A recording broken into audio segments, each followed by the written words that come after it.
Senhoras e senhores, meu respeitável público, Fred e Beckler estão no ar esta semana e a gente vai falar: Palmeiras e Flamengo são os novos Real Madrid e Barcelona do futebol brasileiro? A gente tá passando, Frederico, por uma europeização do futebol no Brasil? Rapaz, estamos mexendo num vespeiro, hein? Estamos mexendo num vespeiro intercontinental, porque aqui na Europa a gente tem não só o exemplo de La Liga, né, mas tem o Big Six da Premier League, que inicialmente na criação da Liga era o Big Five, a gente tem o PSG na França. São diferentes motivos, mas tudo aponta para a concentração do poderio financeiro, algo que a gente vê e vai mostrar aqui no episódio de hoje, se formando de maneira mais organizada e direcionada no futebol brasileiro nos últimos anos. Agora, eu não sabia que a gente tinha que fazer o programa de hoje de uniforme, Marcelo. Ah, sim. Pela paz. Pela paz. Vinheta.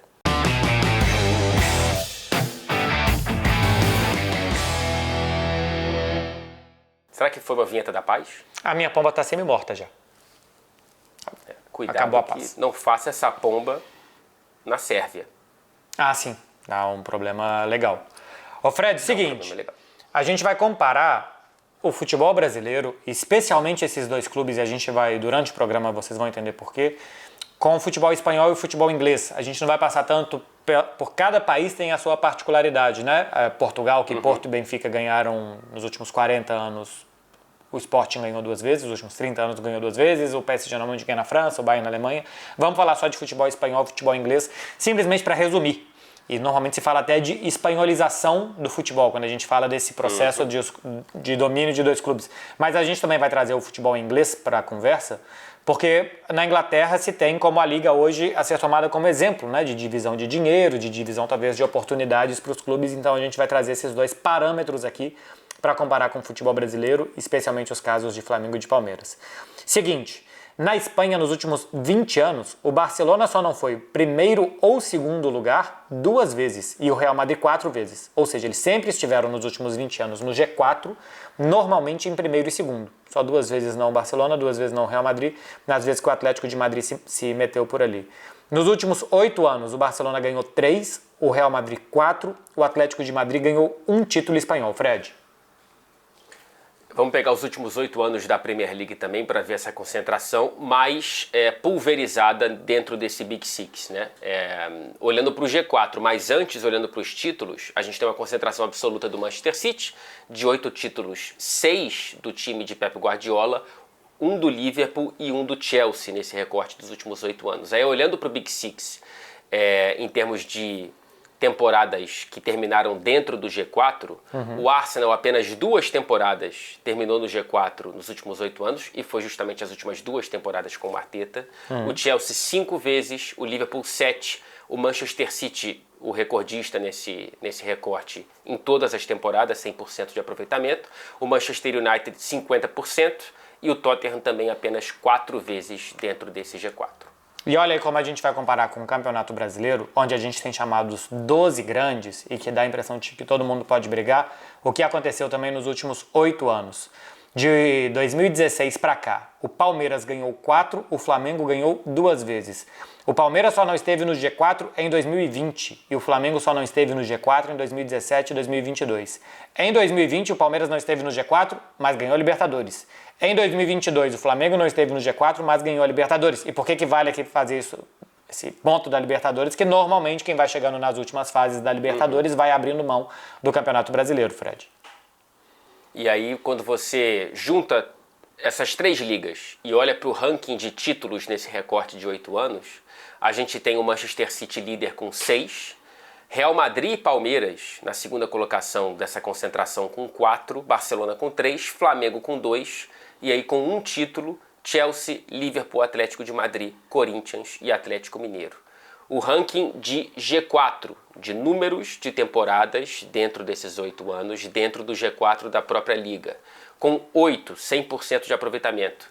Barcelona, Real Madrid, Atlético de Madrid e Manchester City. Com 7, Liverpool e Palmeiras. Depois vem o Flamengo com 6, o Chelsea com 5 E com 4, Manchester United, Atlético Mineiro e Tottenham. São 2 galos juntos, Marcelo. Exatamente. E é curioso aqui como Flamengo e Palmeiras conseguem ficar mais no G4 hoje do Brasil do que o Chelsea, Manchester United e Tottenham no campeonato inglês, né? Já vamos explicar melhor isso. As receitas, porque o dinheiro conta muito para que isso esteja acontecendo. Pegando as receitas do futebol espanhol, em 2023 o Real Madrid ganhou 2,5 vezes mais dinheiro do que o Atlético de Madrid. Tem aí a lista na tela para vocês. Espero que o pessoal da pós-produção tenha feito isso, porque é uma demanda nossa aqui.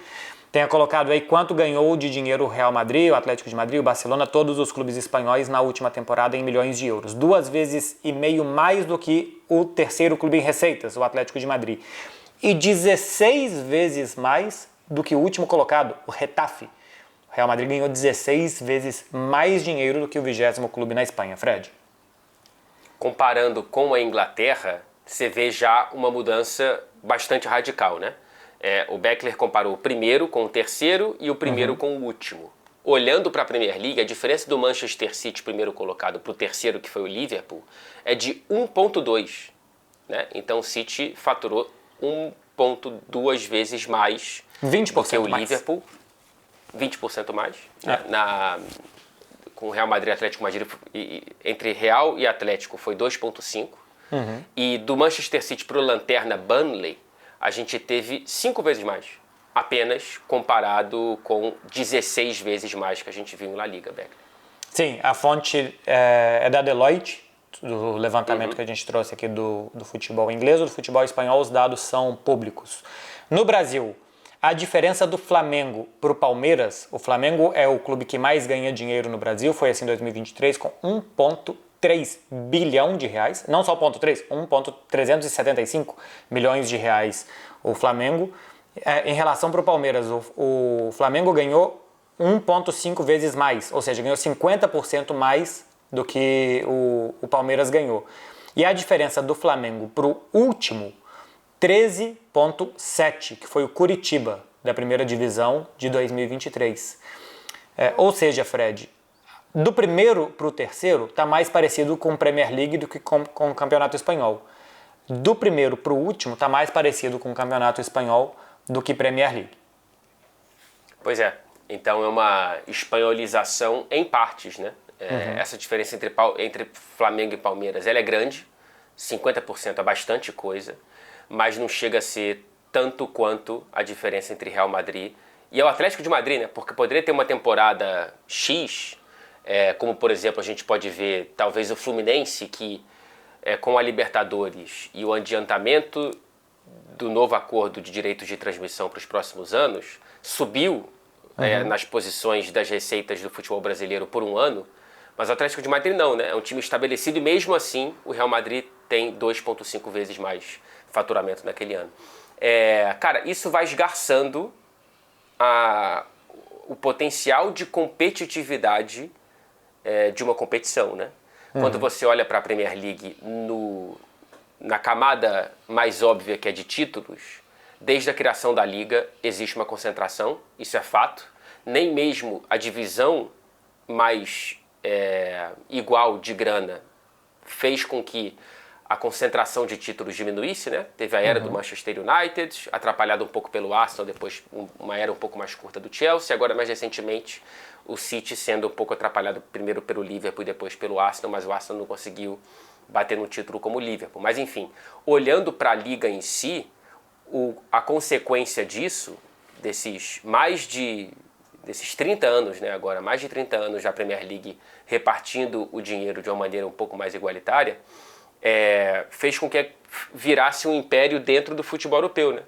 Então, por muitos anos, você via um time médio, do bloco médio, até do bloco baixo da Premier League, tirando os jogadores do Ajax, tirando os jogadores da Atalanta, tirando os jogadores, claro, do futebol da América do Sul. Então, você aumenta o poder em relação aos outros, né? Mas dentro da própria liga, nem sempre isso altera a briga pelo título. No futebol brasileiro, eu olho para essa projeção e eu tenho receio mesmo de a gente ter um Big Two um Big Three, um Big Four, não sei como é que vai ser no fim das contas, mas a tendência me parece ser essa, olhando para esses números. Porque assim, é o que você falava no início, não são números excepcionais. Ou seja, não é que foi uma exceção que o Flamengo tenha ganhado 1,3 bilhão e que o Palmeiras tenha ganhado 900. E que se a gente for pegar o Cruzeiro, que é um grande clube, ganhou 250 milhões. O Cruzeiro ganhou 1 bilhão de reais menos que o Flamengo. E se a gente for pegar ano após ano, é o que está acontecendo. Então, assim, se você vai traduzindo a distância de dois clubes grandes do Brasil, como o Cruzeiro e Flamengo, de 1 bilhão a cada ano, em muito pouco tempo acabou qualquer chance de você competir. A única chance que tem é fazer muito mau uso do dinheiro. Que mesmo assim, se você tiver muito dinheiro, você ainda vai conseguir criar rápidas correções para o mau uso dele. Uma má contratação você consegue compensar depois com uma contratação muito, muito boa para fazer você ganhar muito mais jogos e tal. Mas esse termo não é novo, da espanholização do futebol brasileiro. Há muito tempo, acho que a gente já escuta falar sobre isso, mas eu acho que agora de fato está acontecendo, porque estes dois clubes, além de ganhar muito, eles sabem usar. Acho que eles sabem administrar, acho que são clubes bem administrados. O Flamengo é mais revolto na política e também no departamento de futebol, né? Muda muito mais de técnicos. E os dirigentes do Flamengo também a gente vê que às vezes quase que entram em conflitos entre eles, de forma de pensar, e são muito midiáticos. O Flamengo é... Como? Conflitos físicos com torcedores. Né? Envolvendo mordida e virilha. Então, sim. Exatamente. Que é uma frase que... Quando eu li, eu pensei que não existia como ser escrita. Vice-presidente do Flamengo morde a virilha de torcedor em shopping. Parece... O em shopping já nem precisava. Exatamente. Notícia já acabou ali. Exatamente. É tipo quando aquelas trends, tipo, complete com a próxima frase que vier no seu... Teclado. Como é que é o nome? No teclado que vai... teclado automático. Exatamente. Parece que foram palavras aleatórias colocadas em sequência. Exatamente. E, na verdade, o que foi colocado na boca não foram as palavras, foi uma virilha. Mas, enfim, o Palmeiras é bem menos efusivo do que o Flamengo nesse sentido, mais centralizado na sua presidente, na Leila Pereira, com um técnico que está lá há muito tempo, criando uma base, uma estrutura de futebol também há muito tempo. Mas, de fato, o Flamengo é capaz de produzir muito dinheiro, coisa que eu sempre ouvi falar que era, e que nunca de fato fez, até agora. E eles administram muito bem. Então, quando a gente vê que esses clubes sempre estão no G4, que eles ganharam 6 dos últimos 8 campeonatos brasileiros, fora as Libertadores que eles ganharam, Copa do Brasil também, dá essa sensação de que eles vão estar sempre brigando, que o fenômeno que a gente vê na Espanha e na Inglaterra, do dinheiro sendo concentrado, de saber fazer uso desse dinheiro e de onde que os times podem chegar, os clubes podem chegar, isso chegou ao futebol brasileiro. E não chegou ao Corinthians, porque o Corinthians usa mal o dinheiro, porque o Corinthians é o segundo que mais arrecada. Mas só a gente vê a crise institucional que a gente vê, o potencial que tem do Corinthians se juntar a esses dois uma vez que seja bem administrado. Mostra como que não é só ter dinheiro, né? É saber utilizar o dinheiro, é saber trabalhar o clube. Eu lembro muito bem de ter coberto, em primeira mão mesmo, eu estava lá em loco, a gestão do Bandeira de Melo no Flamengo.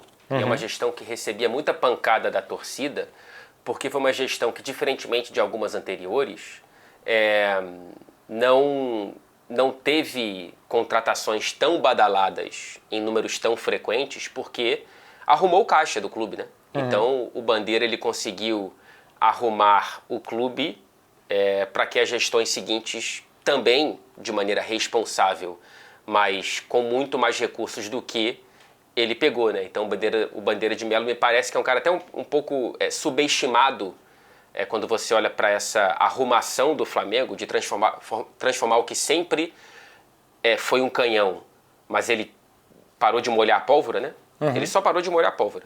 E aí agora o Flamengo consegue ser esse canhão em pleno funcionamento muito por conta da gestão dele. E o Corinthians precisa de alguém assim. Pareceu ser em algum momento o Andrés Sanches, na primeira passagem lá atrás, quando tirou o Corinthians da Série B, inclusive, mas não foi. E é impressionante como o Corinthians, que também é um canhão, só que segue o que o Flamengo seguia fazendo, né, de molhar a pólvora o tempo inteiro, não consegue fazer com tanto faturamento e com uma dívida que, até onde eu sei, só aumenta. Né? Male dá para comparar o Corinthians com o Manchester United, né? Que também ganha muito dinheiro. quase todos os anos tem uma das 5 principais receitas do futebol mundial, mas que se a gente vê a capacidade desse clube tão endinheirado de competir com o Manchester City, que gasta mais ou menos na mesma proporção, é muito diferente. Pela capacidade de visualizar o que fazer com o dinheiro e a forma de gerir o futebol que o City tem hoje, que o Manchester United não tem, de ter um rumo esportivo que o Manchester United não tem. A única salvação que eu acho que os outros clubes do Brasil têm, e que eu não acho que seja saudável, mas o fato é que ela acontece, é ter dono. Né? É que o Manchester City vai lá e que despeje 300 milhões no Bahia, como fez para sanear dívidas e que para montar uma forma de jogar e para contratar jogadores e para manter jogadores. A mesma coisa com os donos do Atlético Mineiro e agora com o Pedrinho BH, o novo dono do Cruzeiro, que tem uma forma bem diferente do Ronaldo. O Ronaldo queria que o Cruzeiro gastasse o que ele ganha de dinheiro e o novo dono está fazendo investimento para tentar recuperar o prestígio dentro de campo do clube. Eu não acho que é saudável, eu acho que deveria ter um fair play. Inclusive, o Palmeiras subiu via aportes da Leila também, né? Da Crefisa. Então, claro. o próprio Palmeiras também bebeu dessa água. Eu não acho que é o certo, eu acho que o time tem que gastar, o clube tem que gastar o que ele faz de dinheiro. Mas o certo é que está todo mundo fazendo como uma alternativa, sabe-se lá por quanto tempo, porque quando a diferença é de 1 bilhão, é de 500, 600 milhões por ano. Isso aqui é uma alternativa paliativa para tentar competir. O próprio Manchester City, que está investindo agora no Bahia, ele só virou esse City por conta disso, né? Assim, antes da chegada de Abu Dhabi, o Manchester City era um clube periférico dentro da Premier League e dentro da história do futebol inglês. Aqui também foi muito assim. Antes do Manchester City, o Manchester United recebeu o dinheiro dos Estados Unidos antes mesmo da família Glazer. O Liverpool com a FSG, enfim, investimentos, seja de bilionários ingleses ou estrangeiros, fazem parte praticamente desde o berçário da Premier League, o que é diferente na Espanha, mas o Brasil está muito mais parecido com a Premier League nesse sentido do que o futebol espanhol. Só que tem que tomar cuidado, né? Você tem exemplos 1000 na história do futebol inglês de donos irresponsáveis que usaram o clube. A 777 eu não sei como é que vai ser com o Vasco, hein? Porque já deu problema aqui no Everton. Quase assumiu, não conseguiram frear. Eu não sei se foi o Everton que se livrou de um problema ou se o Vasco vai se dar bem dentro de uma gestão que parece mais sombria do que iluminada. Vê o interesse que os donos têm e a capacidade também de fazer futebol racional, né? E não de sair contratando, porque às vezes o dono é muito torcedor do clube, mas ele se desgasta muito daquilo, fica desgostoso e larga, ou então, pelo fato de ser muito torcedor, é muito emocional e toma decisões muito com a cabeça quente, com o sangue fervendo. Então, essas alternativas que a gente vai vendo que alguns clubes brasileiros estão utilizando para tentar competir, podem gerar esse problema. Na Espanha isso não existe, porque aqui há muito tempo tem uma regulamentação econômica de fair play que é impossível que você faça um grande aporte em um clube de futebol. O Girona, nessa lista que a gente mostrou, é o segundo menor orçamento da primeira divisão. E aí, por uma boa forma de ver futebol, uma boa metodologia que foi trazida do Grupo City, mas também por um grande acaso que tudo encaixou no ano, conseguiu se classificar para uma Liga dos Campeões, coisa que o Girona não estava minimamente nos planos dele. Mas assim, é exceção, é como o Leicester ganhar a Premier League, é uma completa exceção e não uma regra, e que o segundo menor orçamento de La Liga vai poder competir com os maiores. Agora, você compara o Corinthians e Manchester United, curtinho só para a gente encerrar essa primeira parte do programa, a volatilidade do futebol brasileiro é impressionante, né? Porque se o Manchester United vai muito mal, ele está em 9º, ele está em 8º, e já é uma crise danada, né? O Corinthians está na zona de rebaixamento. Assim, a minha sensação é que a competitividade do futebol brasileiro ainda é muito alta, assim. Mesmo com esse início de esgarçamento, você tem a possibilidade de uma receita como a do Corinthians bater no fundo. Deve voltar, não deve cair, né? O normal é que não caia, mas você não vê. Na Inglaterra, assim, é virtualmente impossível que algum clube do Big Six sequer lute contra o rebaixamento por um trecho da temporada. Assim, até acho que mesmo que o Corinthians seja rebaixado para a segunda divisão, é muito diferente do que quando Grêmio, Internacional, Atlético, Cruzeiro, quando outros chamados grandes caíram, porque o potencial de recuperação é muito mais rápido, né? quando você ganha 980 milhões de reais por ano, se você trabalha bem, rapidamente 2, 3 anos, você vira uma potência muito maior do que as outras poderiam ser, pelo tanto de dinheiro que eles são capazes de fazer e a capacidade de sanear suas dívidas e tal. Então, ainda que esportivamente vá mal, quando institucionalmente você resolve sua crise, a chance de você voltar muito mais forte é bem maior do que a dos seus outros concorrentes. E sobre essa volatilidade do futebol brasileiro, o que ainda acho que pode garantir equilíbrio ao futebol brasileiro é o fato, por exemplo, de não ser destino final dos jogadores. Então, o Palmeiras perde o Endrick, perde o Estevão, perde o Luiz Guilherme, o Flamengo perde o Vini Júnior, por exemplo. Se fosse o contrário, se esses clubes fossem compradores e aglutinadores de jogadores, acumuladores de jogadores, aí você poderia ter time para 10 anos, que os jogadores não vão sair dali, e que basicamente é o que Flamengo e Palmeiras conseguem fazer com jogadores já de uma idade mais avançada, né, que esses caras, o Gabigol, Arrascaeta, Pedro, esses caras já não saem mais porque já tiveram oportunidade de sair e acabaram se encontrando no Flamengo, o Palmeiras é a mesma coisa, para se tornar mais competitivos. Mas isso de você perder jovens promessas e tal e não conseguir talvez repor ali em um período curto de 1 ano, talvez seja a única chance que os outros ainda tenham de fato de brigar com eles. O problema é que essa chuva molha todo mundo, né? Assim, um clube que não tem um faturamento desses também vai ter uma promessa ali que provavelmente vai ser perdida, se não para esses próprios clubes, né? Assim, eles também se alimentam por conta dessa vantagem financeira do mercado brasileiro. Então, daqui a pouco você pode ter, como já aconteceu, não vou lembrar de um exemplo concreto, mas um jovem do Atlético Paranaense sendo comprado antes de ir para a Europa por um Palmeiras, por um Flamengo, você ter esse mercado interno desequilibrado também por conta desse desequilíbrio das contas. Exatamente. Tá tudo dentro de contexto? Tudo dentro de contexto. Hoje o programa é meio brasileiro, Fred. Será que a gente vai chamar o nome do quadro em inglês? Eu acho melhor não. Eu acho que a gente pode chamar de Out del Contexto. Fred Caldeira, Por favor. o que é que nós temos aí fora de contexto hoje? Não. Eu quero que você comece, porque eu tô ansiosíssimo pelo seu. Por favor. Seguinte, eu trouxe sobre isso de que o futebol espanhol é Barcelona e Real Madrid toda hora, ou eles ganham, ou eles são segundo colocado, às vezes ganha quase que sem querer, se não consegue perder. Então eu trouxe histórias curiosas de Barcelona e Real Madrid no Campeonato Espanhol. Fred Caldeira, senta aí, espero que você esteja preparado. Olha só, primeira curiosidade. Barcelona, Real Madrid e Atlético Clube de Bilbao são os únicos que jogaram todas as edições do Campeonato Espanhol, que é disputado desde 1928. São os únicos 3. Assim, o que chama a atenção é que o Atlético de Bilbao esteja aí, né? No meio dos dois. Em 1942, o Barcelona quase caiu. Ele terminou em 12º de 14 times, o 13º e o 14º caíram, e ele precisou jogar um play-off contra o Múrcia em campo neutro, jogo único, para se salvar.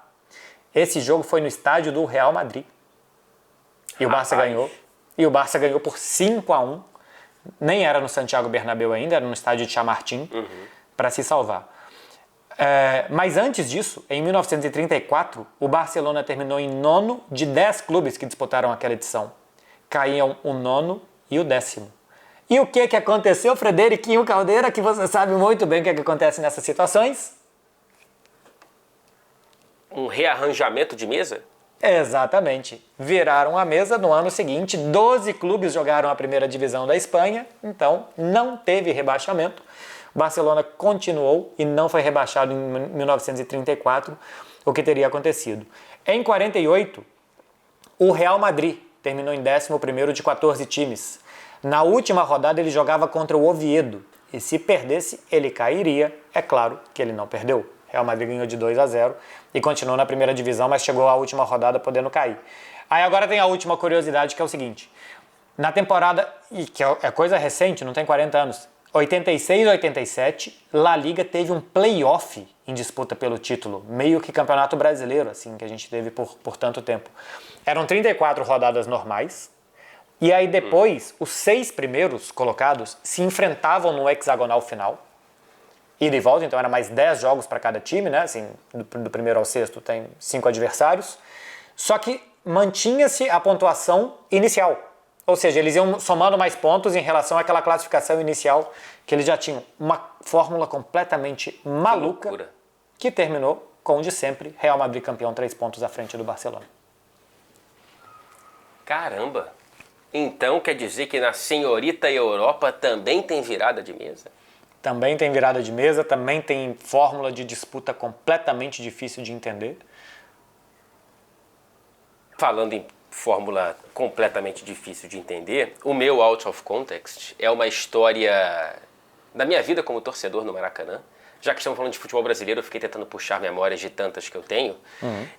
E tem uma, cara, que até hoje eu dou risada com os meus amigos que me acompanharam nessa aventura. Numa época em que o Maracanã ainda tinha o setor da geral, né, que era muito próximo do campo, você ficava em pé, não tinha cadeira. E que era uma época em que o Campeonato Carioca, primeiro, tinha uma fórmula mais fácil de entender, quando a Taça Guanabara e a Taça Rio significavam alguma coisa, como turno e retorno, mas também não era uma coisa tão grande como o Thiago Carleto, que uma vez conquistou a Taça Rio e falou que parecia a Liga dos Campeões.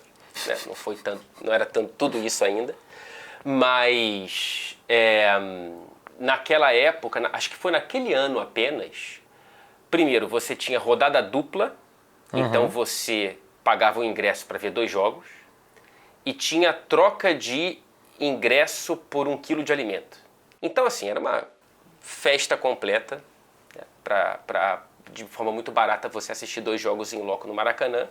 E aí, cara, se eu não me engano, o primeiro jogo da rodada dupla que eu fui com meus amigos, de geral, foi Botafogo e Cabo Friense. Isso era fase de grupos, né? Não era nem mata-mata. E depois era Fluminense e Volta Redonda.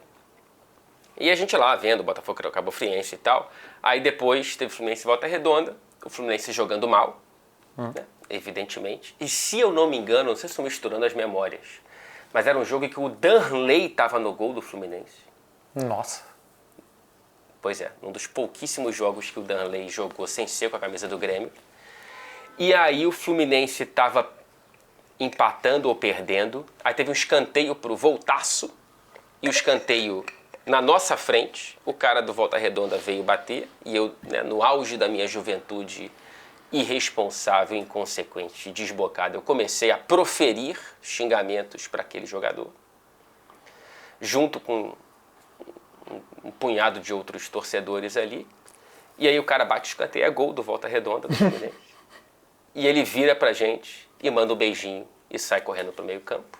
E naquele momento eu aprendi que é ferro, é aço, se o Voltaço estiver te provocando.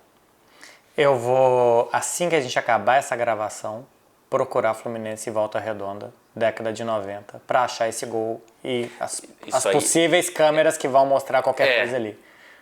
Não, isso aí é 2003, 2004, não vou lembrar direito. Mas Deve não ser chega a ser anos 90, não. Porque 2004, acho que o Danley jogou no Galo. Então pode ser que ele tenha começado o ano no Fluminense e ido pro Atlético depois, alguma coisa assim. Pode ser 2004, então. Eu também quero procurar, para ver se eu não estou misturando as memórias. Mas a memória do escanteio, ela é muito viva, né? Porque eu aprendi uma lição esportiva naquele momento. Exatamente. Nunca provoque um jogador do Volta Redonda se o seu goleiro for o Danley. Exatamente. É um outro goleiro. Ainda mais hoje em dia, né? Um pouco mais confiável, tudo certo.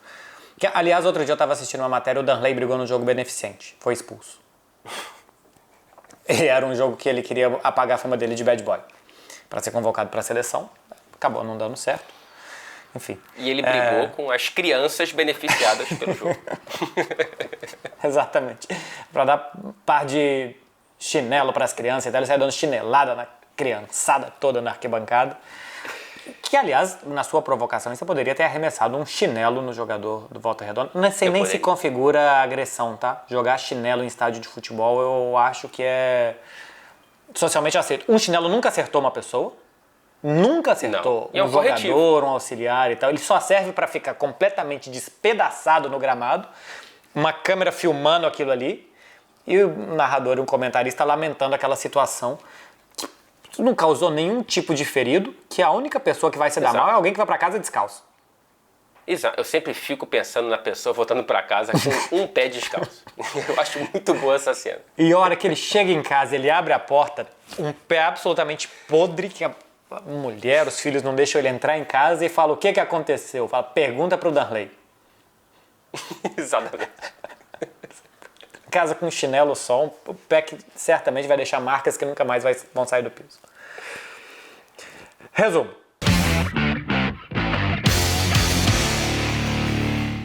Fred Caldeira, resume o programa de hoje pra gente. Cara, então, a gente tentou traçar um paralelo entre o que já é realidade há muito tempo em La Liga, em Premier League, e que começa a se formar, vai de 5 anos para cá, mais ou menos, dentro do futebol brasileiro, e começa a se desenhar o que muita gente já chamava de europeização ou de espanholização do futebol brasileiro, que a gente vê realmente, primeiro o Flamengo e depois um pouco atrás Corinthians e Palmeiras se desgarrando em termos de receitas. O cerne também muito a distribuição da cota de TV, né? O que prejudica muito a gente projetar alguma coisa é porque nesse momento que a gente grava o episódio, a gente nem sabe como que vai ser o futuro, quem é que vai fechar com qual grupo, o que cada grupo vai ter de grana para distribuir. Já teve clube que pegou adiantado, teve clube que não recebeu, enfim. Mas quando você olha, se não me engano, para a divisão de 2022 do dinheiro da Globo, o Flamengo, que foi quem mais recebeu, o primeiro colocado, ele recebeu, o Cruzeiro, que foi o 10º, recebeu 35,8% do montante de divisão de cotas de transmissão do Flamengo. 35,8%. No mesmo ano, na mesma temporada, na Premier League, o Fulham, que também foi o 10º colocado, recebeu 78,4% do primeiro colocado, Manchester City. O desgarramento começa por aí, Marcelo. Começa por aí, mas não para por aí, o que pra mim é ainda mais perigoso, porque se a gente for olhar isso, se eu não me engano, foi 250 milhões ganhou o Flamengo, 100 milhões ganhou o Cruzeiro, o 10º, ou um número próximo a isso, né? 275 Flamengo, Cruzeiro 98. Então, se a gente pega a receita desse ano, de 2023, o Flamengo ganhou 1,375 bilhão, 1,375 milhões, e o Cruzeiro, por exemplo, como a gente citou aqui, o 10º em receita de televisão, ganhou 250 milhões de reais. Ou seja, a proporção que subiu nas outras receitas que o Flamengo conseguiu e que um outro grande clube do Brasil conseguiu, gera uma distância de 1,1 bilhão de reais. E se todo ano essa distância for de 1,1 bilhão de reais, o que sempre se falou no Brasil da espanholização, da concentração, de que o título vai ser só, isso de fato vai acontecer. Porque de fato está acontecendo. Nos últimos 8 anos, o Palmeiras ganhou 4, o Flamengo 2, e esses times terminaram o quê? Um terminou 6 vezes no G4 e outro 5, ou 7 vezes no G4 e outro 6, em 8 anos. Então, está acontecendo. Tem os exemplos de La Liga e da Premier League. Eu acho que vai mais com passos de Premier League, mas uma coisa no meio das duas, porque a diferença do primeiro, que é o Flamengo, para o 20º Curitiba é muito mais parecido com a diferença do primeiro para o 20º de La Liga do que do Campeonato Inglês. E esses clubes, além de ganhar muito dinheiro, estão sabendo gastar e administrar o dinheiro. E formar jogadores, e fazer gente em casa, e manter jogadores, e negociar bem depois. Venda de Endrick, de Luiz Guilherme, de Estevão. O Palmeiras está vendendo bem. O Flamengo a mesma coisa com os seus. Então, está acontecendo sim no Brasil. Não sei se vai ser por muito tempo ou não. Acredito que sim, pelo menos no médio prazo. Uma europeização e uma espanholização do futebol brasileiro, com Palmeiras e Flamengo como os grandes atores. E se esse desequilíbrio ele ainda é uma projeção, olhando nacionalmente, continentalmente ele já está na prática. Né? Assim, o domínio brasileiro na Libertadores é algo corrosivo para a competição. Tanto é que hoje em dia existe um debate muito sério entre é mais difícil ganhar a Copa do Brasil do que a Libertadores. Porque na Copa do Brasil você enfrenta mais dos super mais brasileiros continentais, mais brasileiros. Então, quando esse debate, imagina, é porque por um tempo falava-se que a Premier League conseguiria estender esses tentáculos de domínio para a Liga dos Campeões, o que na prática, ainda bem, não se refletiu. Mas imagina se tivesse refletido-se e a Copa da Inglaterra fosse debatida como talvez mais... É claro que é muito difícil isso acontecer, mas nesse momento existe esse debate quando você olha para a Copa do Brasil e para a Libertadores, e o quanto que o domínio e as figurinhas repetidas do mesmo país acabam corroendo a importância da competição. É claro que a Libertadores ainda é muito importante, tá, gente? Vai demorar muito tempo para ela perder a importância, tomara que não perca, tomara que isso seja revertido. Mas, cara, hoje em dia é virtualmente impossível um clube que não seja brasileiro e às vezes argentino alcançar uma semifinal de Libertadores. E para esses grandes clubes, como a gente citou aqui, cair antes das quartas de final é um rotundo fracasso da temporada, né? Assim, eles têm que estar nas quartas de final e cair talvez nos confrontos diretos e somente isso. Esse ponto da Libertadores eu acho um grande mérito do futebol brasileiro e até do Brasil como país em relação à América do Sul, que tem uma economia muito forte, os clubes brasileiros se fortaleceram, né? Coisa que os clubes argentinos, uruguaios, paraguaios, colombianos não conseguiram. Então a gente vê assim, superpotências como Boca e River. O River ainda teve assim, nos últimos anos aí, um muito bom time com Marcelo Gallardo, mas que pela economia do país também não conseguem se manter. Então a gente sempre criticou o futebol brasileiro por não dominar, por não buscar as promessas do futebol sul-americano antes do futebol europeu. Agora o futebol brasileiro está fazendo isso. Então, a partir do momento que o futebol brasileiro deu os passos corretos, a gente vê esse domínio na Libertadores que a gente vê na última década aí, basicamente times brasileiros ganhando muito mais torneios do que de outras nacionalidades. Então, o domínio existe no Brasil desses dois.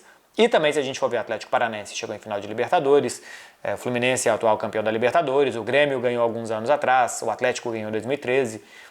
Assim como na Copa do Brasil, por ser Copa, o domínio de Flamengo e de Palmeiras não é tão consolidado como no torneio de regularidade, mas no torneio de regularidade, num campeonato de abril a dezembro, fica muito evidente o que esses clubes fazem.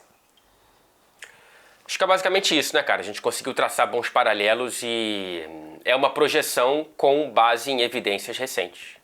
Então acho que é uma projeção bastante segura, né, que a gente conseguiu fazer aqui. E que serve de alerta para todos os clubes do Brasil do tamanho do degrau que se está criando e como talvez tentar reduzir isso e gerar argumentos para continuar competindo. Boa, minha gente. Marcelito, até semana que vem, encontro marcado toda terça-feira às 11 horas de Brasília. Estamos aqui com um novo episódio de Fred e Beckler Explicam. Mais uma vez, um grandíssimo prazer, mas talvez não tão prazeroso quanto uma mordida na virilha. É complexo. É complexo. Cada mordida que você acha melhor não, mas tem mordida que você fala, por que não? Até semana que vem. Não sei se no shopping. Até semana que vem.